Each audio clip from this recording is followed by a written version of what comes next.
One UI 7.0 is set to be a landmark update for Galaxy devices, so much so that for the first time since One UI's launch in 2018, Samsung will release the latest version in the same year as the Android update. Public beta testing is expected soon, with the full release aligned with the Galaxy S25 series. Samsung has already updated several elements, including refreshed app icons that have undergone design tweaks, responding to early user feedback.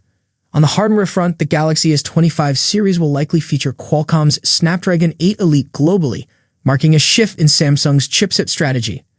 Produced with TSMC's 3nm process, this chipset offers an enhanced CPU, GPU, and MPU, promising top-notch performance. While Exynos production faced delays, sources like ICE Universe confirm that the S25 series won't feature Exynos or MediaTek's Dimensity. What are your thoughts on this Snapdragon exclusive strategy? Share below. Thanks for tuning in and see you in the next video. Peace out.